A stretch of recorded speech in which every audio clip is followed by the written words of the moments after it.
Hey, Birds Bro, Scott here. Just wanted to give you guys a couple of quick announcements and just kind of a little bit of an update of kind of what's going on this week at Birds Bro.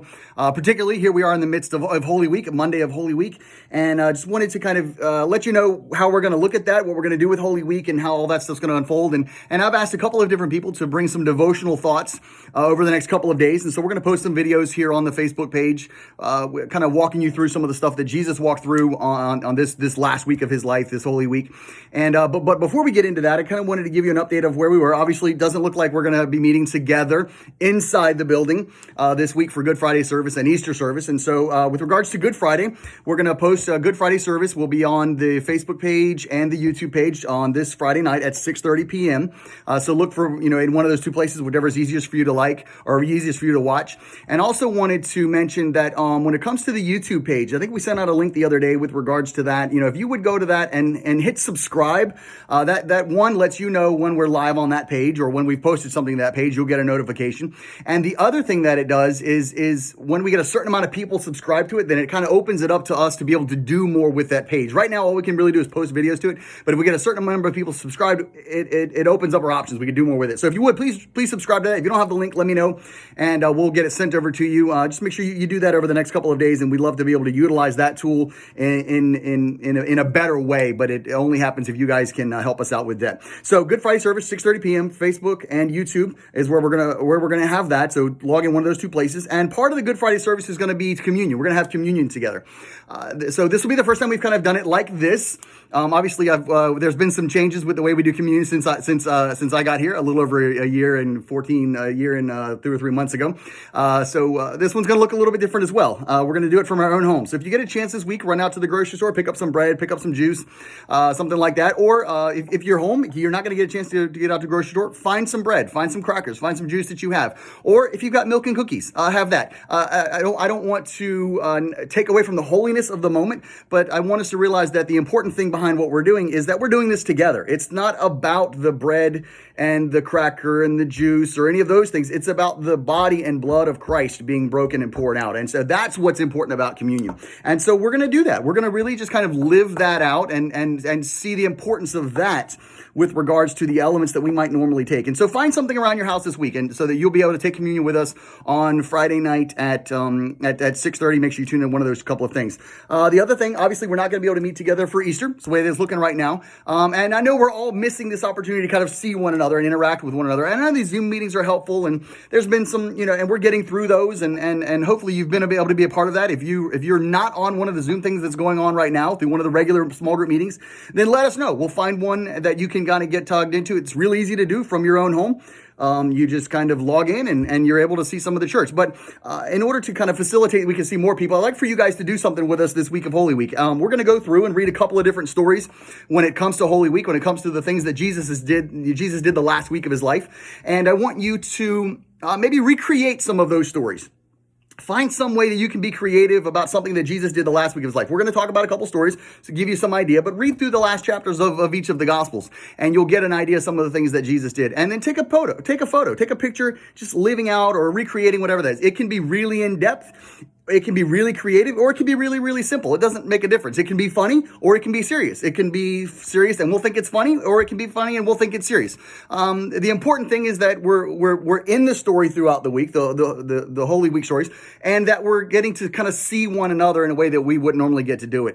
So again, post picture, and it doesn't have to be just one. You could put one every day. You could put one every hour, whatever you want to do. But send them to me. Don't post them on the Facebook page or YouTube or any of those types of things.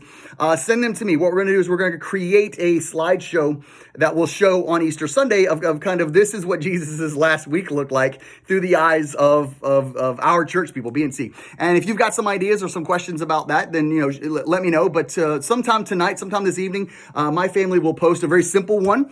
So check our Facebook page, and we'll do some recreation of Holy Week on there, and trying to give you a little bit of an idea. Again, so find some story you can act out. You can take just a simple picture, not a video, just a simple picture, and send it to me at some point during the week, and we'll make a video of that. It probably needs to be into me by Friday or so in order for us to make the video and make sure it's published in time. I'll do a last reminder to make sure everybody sent it. But act it out, send me a picture, we'll create a fun slideshow, and I think it'll be fun for us to see each other and see, again, how Jesus experienced Holy Week through the eyes of the rest of the BNC family. So the other thing that I kind of wanted to give you real quick, again, I've got different people are going to do devotionals and kind of thoughts throughout Holy Week, and I wanted to kind of start us off with when Jesus comes into the temple, and you can read it in Matthew, Mark, and Luke, and there's another version in John, and early in John chapter 2, but it's in Matthew 21, 12, and 13. It says this: Jesus entered the temple courts and drove out all who were buying and selling there. He overturned the tables of the money changers and the benches of those selling doves. And then he says, "It is written," these are the red letters, "It is written, he said to them, my house will be called a house of prayer, but you are making it a den of robbers." And a couple things that I thought were really good with that. And here's what's going on. And so, the people would make their pilgrimage into Jerusalem so that they could, at the Passover time, and part of that would be sacrifices. They would have to give some sort of a sacrifice for, animals when they come in as part of the Passover recognition and tradition of that, and festivals, feasts, and so on and so forth. But they had to be pure, unblemished animals, and that was really hard to travel with pure and unblemished animals. And so what they would do is they provided for them a way that they could make purchases when they were in the town. We were in the temple. They could come and buy whatever animals they needed. And so the church, the religious organization, had provided something. It was a service to others, but it had gotten out of hand, and it had become what it wasn't intended to be. And Jesus is very clear about what it had become. He said, it's supposed to be a house of prayer. You're making it a den of robbers, a place of thieves. So it was very far from what it was created to be, from what it was supposed to do, from how it was supposed to help the followers of Judaism. And so I was supposed to help them bring sacrifices and help them to worship in their relationship with God. And it was very far, very from that. And so this is what Jesus came to overthrow. It wasn't the government. It wasn't the Roman people that he came to overthrow. He came to overthrow this system. He came to overthrow this idea of sacrifice. And he says, that I am the sacrifice. I'm the temple. We'll tear it down in 3 days and be built back up again. And so that's what he's come to do. He's come to change that.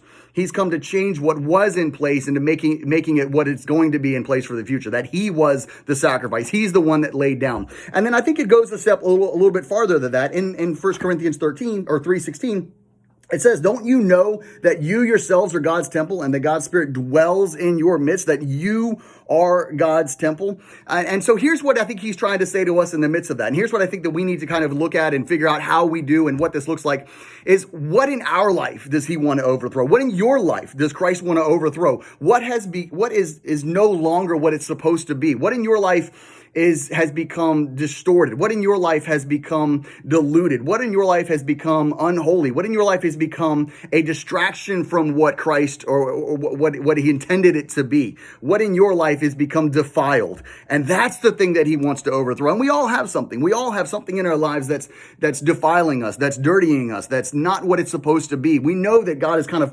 putting his thumb in different areas of our lives. And here's, I think, what Jesus is trying to say. And I think this is what we should deal with on this Monday of Holy Week, is what needs to be overturned in our lives. What is in there that Christ wants to just throw out and say, I want to make that thing clean. I want to take that unclean thing and I want to purify it and I want to make it what it's supposed to be. And so find that. Spend some time in prayer. Spend some time reading the Matthew 21, just a couple of verses, 12 through 16, 12 through 20, something like that. And see what Jesus is talking about with the unclean things in his lives, what he's really looking to overthrow. And remember that you're a temple as well. And there's something in you that he wants to make clean. So I hope you've enjoyed a little bit of this. Again, we'll have something tomorrow at some point. It'll be posted. We'd love some feedback. But more importantly, I just want you to enjoy Holy Week and find a way to get in touch with Christ in a new and different way. Have a great day. And we will talk to you tomorrow and hopefully see you sometime throughout the week. Thanks.